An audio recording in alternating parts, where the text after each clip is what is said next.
time, kailangan ko pala ng kaya. Oo, alam mo yun yung naisip namin, ano? Kailangan ko ng kaya. Oo. Diba? Yung ihok yung kamay mo na gano'n. Pag narinig ako ng alert.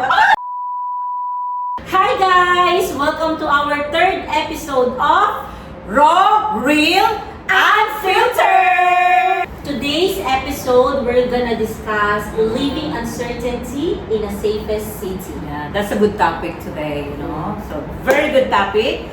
Of course, nandito ating si Lola at Correct. visitor. Yes. Lola over here. So, what do you think? Kasi you know, last February 28, we experienced yung first tension in the UAE, our Situation. beloved country UAE. So, I think it's all over the news naman. With this uncertainty, of course, a lot of friends outside, Family, diba? friends, Kumusta yes. tayo? We're very safe. For me, very safe talaga. And just to clear, we're very safe here in UAE, Dubai. And yeah, so Paano ba nabago yung feeling ng safety natin dito sa Dubai? Knowing na dati sobrang stable, pero ngayon parang may crisis or conflict. situation. To be honest, in 1 to 3 days, yun yung tipong talagang parang worry ka, but I'm still feeling safe, you know. Yung safety nandiyan pa rin eh. Ako, I'm living here for a long time, and this is the first time na experience ko. Siyempre, yung first, second day, andun yung shock ng konti eh. Correct. But, I believe the promise of the government. Talagang, ano nila na we're safe, we're doing their best, and talagang hindi mo mapipil na, oh, talagang, talagang kailangan mo na bang uwi, yung iba. Pero for me, sa ibang ano. Ako din, siguro yung first 3 days, kasi first time in my whole life na ma-experience talaga yun. Yes, oo. Pero nandun pa rin kasi yung kampante. Alam mo yun, kampante ka kasi you felt on the very first day, nandun talaga yung care ng government. Oo. From the first day talaga na feel mo na okay, look, don't worry. And for me, hindi ko naman na talaga na feel na yung talagang takot. I mean, nandun yung worry. Kasi syempre, mag-aasang family, what's going on, and friends outside dito sa UAE. Correct. So, yun lang. I mean, at the end of the day, normal pa rin, uncertainty you know? is always there. Yes. Nandyan lagi. Yung safety talaga. Pero na-feel ko pa rin yung pagiging safe, calm ng government, how they handle it. And, I mean, we're still doing our day-to-day living, normal. right? I mean, driving, you know. For me, I'm always, you know, taking my dog outside, walk. Paano mo na-deal yung stress and yung parang news overload? I mean, yun yung parang stress na stress ka. Oo.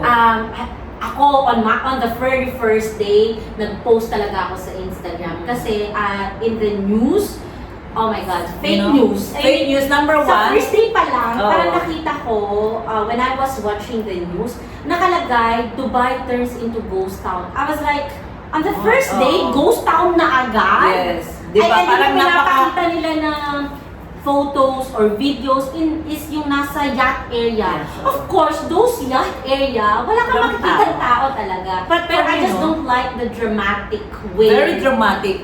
First, kailangan natin doon sa government talaga mag-follow ng news, yung mga reliable na news. Legit. Saka, ang daming fake news. Okay? So, we have to follow talaga, and we have to read yung mga legit and reliable na news. Yes. Ang dami.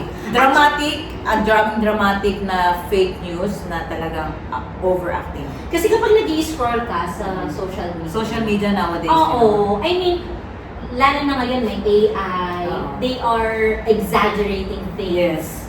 Especially the photos and the videos. Oo. Kaya ako Look, we're here in... Oo, very safe talaga. Kaya tayo mag-rely tayo dun sa experience natin. Oo. Alam mo yun, yung nakikita natin talaga. For me, we live in Sport City. Oo. Tahimik pa rin siya. Tahimik. I mean, you can, We're doing our there are normal alerts, lives. which is very good. Like, we are receiving alerts from the government. It's a good thing also. Giving us yung parang safety Oo. reminder sa Reminder. atin.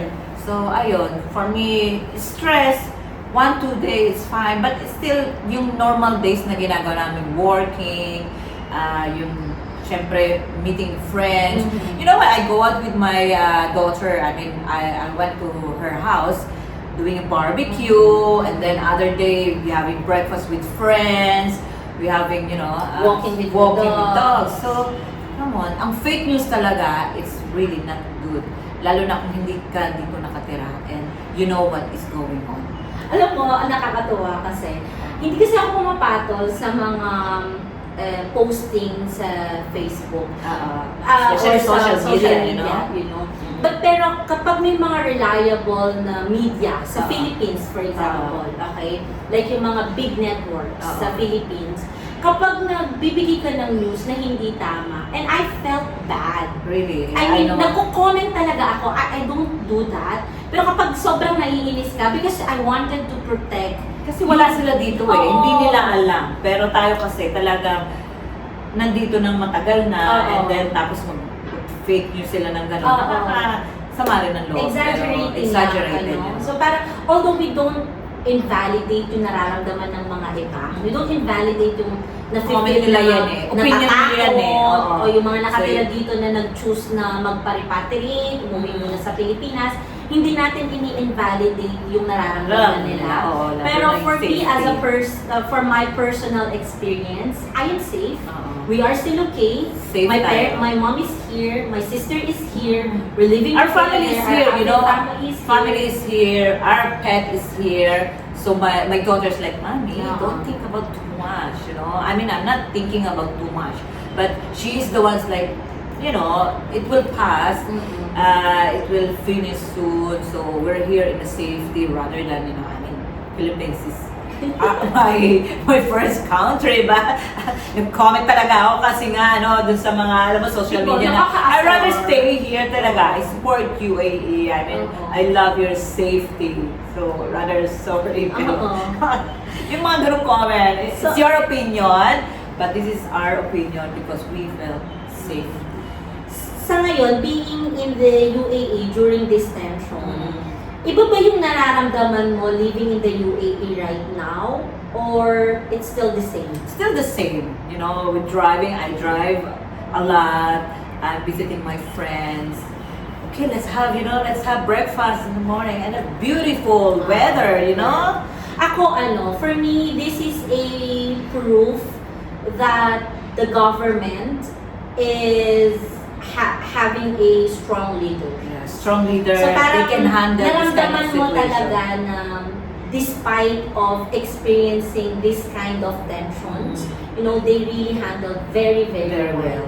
And naramdaman ko na their first priority are their people. Yeah, and you know what? I think talagang they care about the people who live here. And And imagine, 90% expats. 90%. Oh, di ba? So- Parang, tayo dito, banyaga tayo dito. Oo, We are but foreigners as they in this said, we are country. Emirati, Oo. we're Pero, like a- pero they treat us like an Emirati. Emirati, oo. So parang Dun yun yung makaka-touch natin. talaga yun, Oo. no? And when experiencing this, parang na-realize ko na parang, we deserve ng Filipino yung ganitong leadership. The ganitong the government. best leadership. Diba? Been here 15 years, the best, and they protect people who live here. Sana meron tayong ganito. I mean, here we are not paying any income tax, wala tayong Oo. property tax. Pero look how they care, how they take care Imagine of the nga, people. Imagine Sa yung tax atin, natin. yung tax natin sa Pilipinas. Hindi mo ma-feel dito talaga. And lumabas ka man sa labas, safe pa rin talaga. Nakakalungkot for Filipino, we deserve better. Like, I mean, I'm praying na magkaroon tayo ng ganitong Ganitong leadership, government. Oo. That who will look after their people. Yun lang. Diba? So, yun yung natin. And, when it comes to the business, kumusta naman ang business Okay, natin? business, Kasi dun sa yes, last okay. 2 episodes Oo, natin, we so- talk about business. So, So, this is a good also na natin yung business nila. Of course, kung yung may mga ganitong sitwasyon, economy as well, the business Oo. here in Oo, kasi dito sa mga crisis naman talaga, mararamdaman mo naman talaga yung uncertainty not only in your personal life, also in the business. Especially sa atin, kasi we are dependent sa travelers, Oo, kasi tourists. holiday homes kami. So, Oo. ayun ang ano namin. There was like a restriction sa flights, Sa very flights. limited lang, ganyan, because of course the government is prioritizing the safety of the travelers, tourists, and also their people here. So business-wise, ano talaga kami, Affected talaga ang aming affected business. talaga ang business natin. So, but I believe na hindi naman laging ganito eh. So, na laging magiging up ulit tayo. Nataranta ba tayo? Oh my God! Nataranta tayo. Oo. Parang ang ano natin kasi is, ang pangalan nito, Andun yung okay, let's Oo. do a different strategy. Oh, So, hindi siya yun. kasi nataranta Kailangan kami. natin yan. Kasi unti-unti, I think on the first week parang wala pa. Oo, Hindi pa namin siya okay. nararamdaman. Pero yung mga Pero nung nag-restrict second na, week, oo, parang, yung cancel na. Unti-unti na silang nagka-cancel sa Airbnb namin. Oo. Yung mga long-term natin Long na term tenant, din. nakatira na sa amin for the last 3 to 4 months. Nagsabi na din sila ng until end of the month na lang Yes. sila. So marami rin So, talaga kami na-experience na. na Doon na kami na, tara. Okay, pause tayo ng konti. Tapos think about clear mind. Oo. Oo, lagi sinasabi, Okay, let's isip do tayo, that. breathe in, Oo, breathe out yeah. tayo. Namaste, no? Oo. So parang ano natin is, sige, let's have a meeting, ano yung gagawin Yes. natin. Diba? In this uncertainty or during the crisis, there's always opportunities naman. Opportunity, number Oo. one. So parang ang ano natin is, I think it is a learning experience for us, yung nangyayari Oo. right now. So opportunity, nandiyan palagi. We need to clear our mind. We need to do the strategy always. And we have to, laging pag-usapan kung anong dapat gawin. Hindi yung mag-panic. Kasi ang panic talaga, lahat, wala kang may isip eh. So, nandun yung worry. So, let's set down, then pag-usapan, okay, ano pa bang mga opportunity na pwede namin gawin? Kumusta naman yung cash flow ng company? Okay, yes, affected tayo. Oo, affected. Affected ang cash I flow. mean, we tried, thank you dun sa mga landlords na nagbibigay sa atin ng time to pay. Yung, kasi, they understand din naman. kasi so, nag-sublease po kami ng apartment. Yes. So, basically, we still have like obligations to pay the rents. the rent, Kahit na wala kaming kliyente. they understand. So, The landlords naman, they understand. And also, binibigyan naman tayo ng time to, talaga. To recover din Pero naman. syempre, may mga iba na you need to somehow let go of something, Oo. let go of guests, yes. tenants. So, ganun talaga part siya ng business. When I it think the comes to business cash is flow always, naman, oo. as much as possible, we're trying to pay the bills. Bills is, And ang ano naman natin is yung parang alam mo yun, kailangan natin we sacrifice. kung ano We yung sacrifice the business naman, di ba? Siyempre, pero we care of our tenants kung talagang ganun yung sitwasyon. Hindi naman, okay, we have to understand din yung nangyayari, yung sitwasyon. So, balance din natin talaga. Yun ang importante. But, this is a good opportunity for investors. Oh, yes. So, Yeah? so For kung may investor. kung may mga investors, they do have an extra money. Alam mo yun, kasi sabi nga nila, there's always an opportunity. during There's always a crisis. way. Kung halimbawa meron din kayo, I know that, nag-isip kayo na, okay, ano ba, should I do the business sa ganitong sitwasyon? But what I can see is this a good opportunity for Lalo sa may investors as mga, well. the extra money Extra talaga, money, yes. if they wanted to take the opportunity Yes. right now. Some of the sellers, wala namang panic selling. Oo, Wala namang panic kasi- selling kasi dito. Kasi may mga rumors na, 50% down ang market, No, whatsoever. no. When it comes to the buying, the property, there's no such things. No. I mean, of course, Yes, there no. are few Always. sellers na they are okay na Ah. hindi na sila kikita, bebenta nila yung property. Pero in general, walang mga ganon. drastically nag-drop down talaga ang Wala. Ako, ang ano na lang natin kasi sa holiday homes natin, iniisip na lang natin na parang pa-summer na din naman. Oo, yun pa yung isa. So, Summer na din. low tourist kasi mag-iinit na. Summertime. But, Oo. I mean, kahit summertime, marami pa rin pumupunta. Oo But naman. less compare ng holiday, of Oo. course. We have to balance yung mga weather la katulad ng winter and summer. Mm. Diba? Pero So, yun lang naman. Parang, in general, kailangan lang din natin i-manage yung cash flow natin. Communications with our partners, our investor, landlord, mga tenants and guests and of natin. course, So, guests. So we need to have good communication with them. Na alam naman nila yung sitwasyon, they understand. Both sides, they Oo. understand. So, And alam nyo, kasi may mga tenants naman kami na long term na nag-aas ng discounts. And somehow, we are explaining to them na okay lang magbigay kami ng discounts for the next 3 months. Pero, of course, the end of the day, we are still business kasi we need to make money. We should have like a profit. we have bills as well. So, yun lang. Naiintindihan naman nila. And during this crisis, understanding each other is very important. I think this is the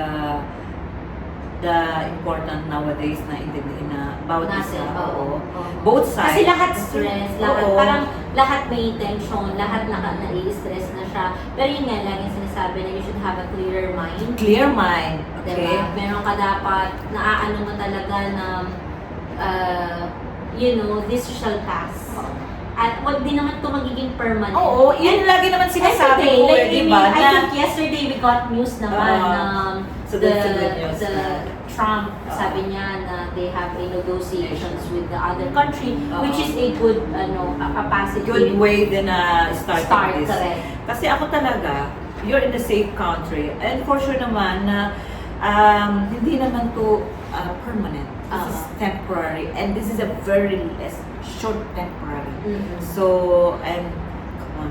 This is, for me, I love staying here. I love living here. This is my second home. So, yan. Ano natin, no? Ano yung mga lessons natin during this time about the crisis or the tensions na na-experience natin ngayon sa UAE? Okay, so first off, kung halimbawa, katulad kung nakatira ka sa safest country, hindi ka masyadong mag-worry. But the family and the friends outside, I mean, I don't need to explain kasi sila rin may kanya-kanyang opinion eh. But we have to believe and doon lang sa mga reliable na source katulad ng government and talagang doon lang talaga. But of course, hindi naman natin. But what I learned is we need to calm, we need to check yung family din natin. Important is family talaga, explain na we're safe. And go on in life. Think it will pass, it will pass. And Ako din, na-learn ko dito is yung resilient ng country. Because Dubai, they've seen is very glamorous, very luxurious, ang daming opportunity, which is very true. True naman Pero na may parang opportunity. ina-underestimate nila ang kakayahan ng bansa, But, because of it's just giving beauty and luxury and whatever. Pero makikita mo yung resilient ng government. They You need to protect trust- people, yeah. You need to trust the leaders. Yes, the Very, leaders very, always ayun. do their best, to protect people. People living in Dubai, whatever it is, kung ano man ang ano mo, kung ikaw man ay Asian or whatever, lahat talaga, as in 100% they protect people living here. Safety, at saka syempre, ano pa ba? Ako as a person na ko talaga na, of course we need to be bonded with your family, with friends, community. Kasi meron parang sa church last time, if it will be your final hours, what will yun you yung do? oo. Parang ganun. Parang may question na ganyan Parang realize mo na, So, why will I do that on the final hours kung kaya ko naman siyang gawin right now? So, this kind of crisis, it will give you an opportunity to realize how precious life is, na kailangan mo talaga na mahalin yung buhay mo, you live every day. Kasi lagi na sinasabi na you only live once. No, for me, every day it's kasi, not you only live once. You live every day. You have to treasure lang. At saka, syempre, yung mga kasama mo sa buhay, go on, work. I know it's so much stress. Ako, ayoko talaga yung word na stress. Di ba? I'm always telling you na the word stress is different. You have to explore and Enjoy experience, life. enjoy life. And this is the time also na magbanding sa mga friends. And also Family, especially family, you know, make the most of it. make the most of it in your Yes, life natin. So, yun na lang syempre ang ating hawak kamay is magkaroon ng jowa. Di ka naman nanawagan. Okay. During this time, kailangan ko pala ng kaya. Oo, alam mo yun yung naisip namin na Roger. Kailangan ko ng kaya. Oo. Diba? Yung kamay mo na gano'n. Pag nakarinig ako ng alert, di ba? May gano'n kami di ba? Yun na lang po. Hindi kami nananawagan. Hindi naman nananawagan. Oo, pwede rin. Pero pwede gano'n, di ba? Diba? So yun nga. So na-realize ko din yun. Dahil during this, pala, dapat na may hawak kamay. Oo, hawak kamay. Gagawin Oo, mo. yes. Kaya may kasama sa bahay. Kapag sinabi ng government na huwag lalabas ng bahay. Ay, oo, O dapat mag-stay sa mag-stay. bahay. Pero dapat may kasama. Yeah. Merong magtatakip ng tenga mo, di ba? Magtatakip ng tenga mo, di ba? Diba? O kaya may mag-aan sa'yo, it's okay. It's okay. I'm here. I'll make you soup. Lalo pag umuulan, I'll make you soup. Sopas. Yung pala Pero yun. yun, no? kidding aside. Chicken sopas. Kidding aside, we're all safe from here. We are alive and kicking, Yes. doing our normal activities for our family back home and our friends Don't back worry, home. everything is okay here. Yes. Government protect us. We're safe and they look after us. Everyone. UAE will bounce stronger. Yes. That's Stronger and always resilient to Okay. everyone. And we're safe. Yes. You know? Yes. We're happy.